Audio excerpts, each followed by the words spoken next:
Tonight inquiries, the Women's World Cup.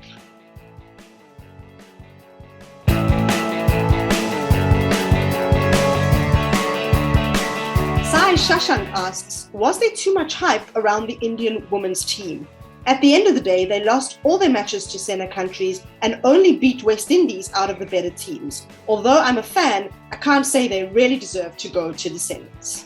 Well, it's a valid enough question, but let's not call it entirely hype because there was legitimate interest around this team because they had finished runners-up in the 2017 edition, but it was definitely a big bummer for all Indian fans. It's a bit of a letdown that India managed wins only against most of them being lower-ranked teams, and New Zealand, South Africa, Australia, England. They lost to all of them, but probably this is also a moment for them, for India to really do some shake-up within their setup so that the next time they take the field in a world tournament, it's no longer hype, but genuine, contention as far as this team making the semi-finals goes.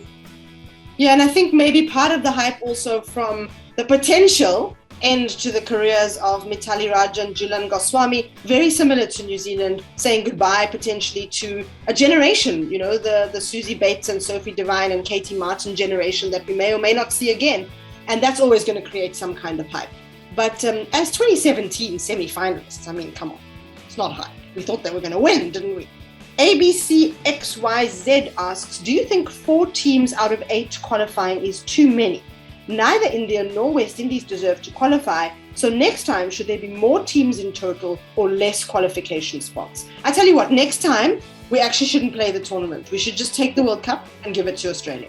That's a great idea because I don't think anyone's going to beat them anyway in this tournament, right? So fair call. No. Sahas Mehra asks us, do you think there should be more teams at the next World Cup?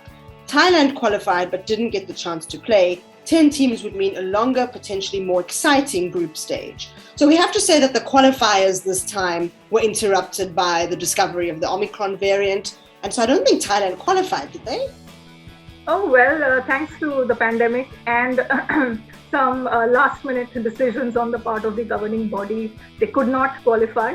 But as far as extending the tournament goes, well, I think Firdose and I would not mind covering a longer tournament as long as the hosts happen to be in a better time zone so that we don't have to wake up at 2:30 IST or 3 a.m. South Africa time, right, Firdose?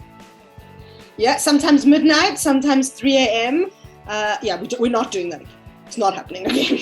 Let's go to Mohit Sharma, who asks, do you think West Indies don't deserve to be in the semi-final?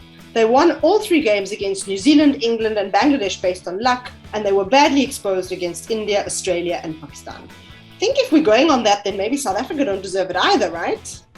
I want to ask whoever posed this question, one very simple question. Which tournament are you watching? Which World Cup have you been following? Because they defeated New Zealand in the tournament opener and they went on to defeat England, the defending champions, next, and Australia. They had Australia's top order out inside 18 overs. And India, mind you, the way Deandra Doughton and Hayley Matthews bent at the Indian lineup, I think they really had their hearts in their mouths. So, and even if they had no points, they should get into the semis anyway based on those celebrations. Mask0101 asks, which player has flown under the radar the most? I feel like Sune Luce has quietly had an excellent tournament. She has, and on reading this question, it came to me that her runs have been extremely valuable in the absence of Mignon du Preez's form for most of South Africa's campaign. But anyone else standing out for you?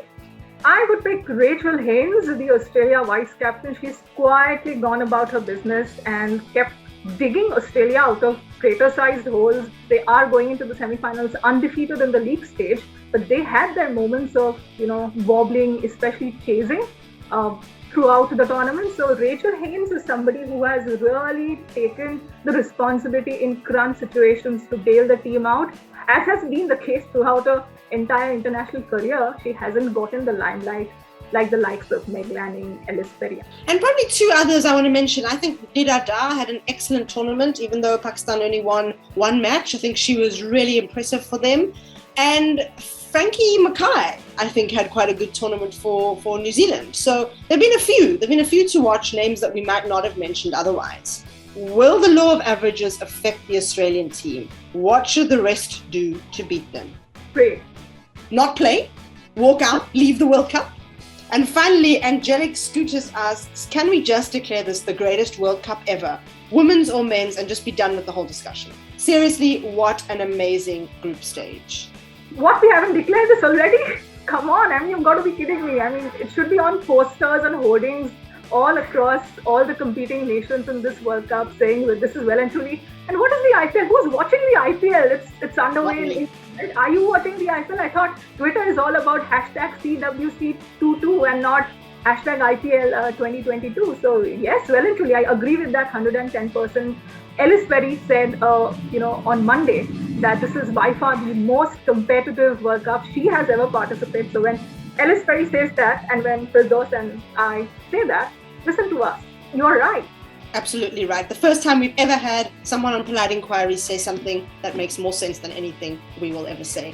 We'll see you all after the final.